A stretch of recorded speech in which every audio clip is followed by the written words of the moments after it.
भाजपा और इनके सहयोगी दलों को क्योंकि ये लोग हरियाणा में गलत तरीके से चुनाव जीते हैं, इनको पता है कि ईवीएम्स में क्या गड़बड़ हुई है, तो इनको बहुत ज्यादा ओवर कॉन्फिडेंस है, इससे एरोगेंस भी आ रहा है। वोटिंग में परसेंटेज और वोटिंग में पार्टिसिपेट करके पब्लिक जवाब देती है सवाल का।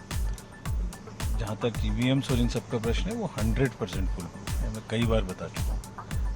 फिर आज अगर ये प्रश्न उठेगा तो फिर बताएंगे, हाईलाइट्स तो वहीं बताएंगे आपको।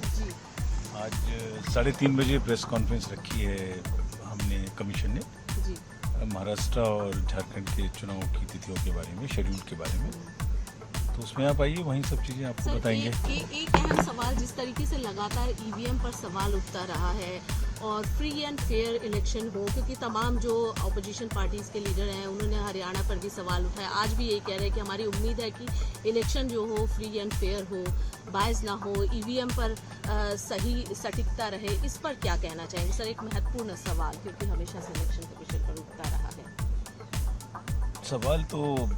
सवाल का जवाब पब्लिक देती है। जी सर। वोटिंग में परसेंटेज और वोटिंग में पार्टिसिपेट करके पब्लिक जवाब देती है सवाल का।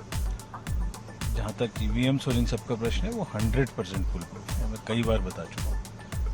फिर आज अगर ये प्रश्न उठेगा तो फिर बताएंगे। भाजपा और इनके सहयोगी दलों को क्योंकि ये लोग हरियाणा में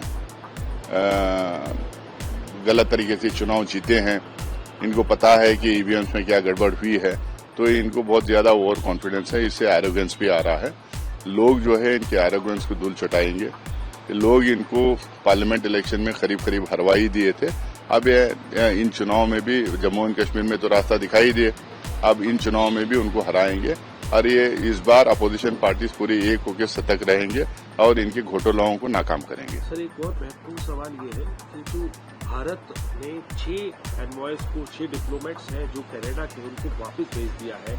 वहीं कनाडा के मुख्य जो प्रधानमंत्री हैं वो राष्ट्राध्यक्ष भारत पे आरोप लगा रहे हैं कि इन्वेस्टिगेशन में सपोर्ट नहीं कर रहे हैं। कांग्रेस ने इस बात की डिमांड करी है कि सदन को अवगत कराया जाए, जो विपक्षी दल है उनसे बताया जाए कि भारत और देखिए, पास्ट में हमारी फॉरेन पॉलिसी में इस तरह के डिविएशन जब आते थे या नहीं तो इस तरीके के कोई इश्यूज अराइज होते थे तो सदन को भी बताया जाता था, और खासकर जब सदन सेशन में नहीं रहता है तो अपोजिशन पार्टीज को और स्पेशली मेन अपोजिशन पार्टीज को ऑन बोर्ड लिया जाता, एलओपी से और दूसरे इंपॉर्टेंट लीडर से डिस्कस किया जाता।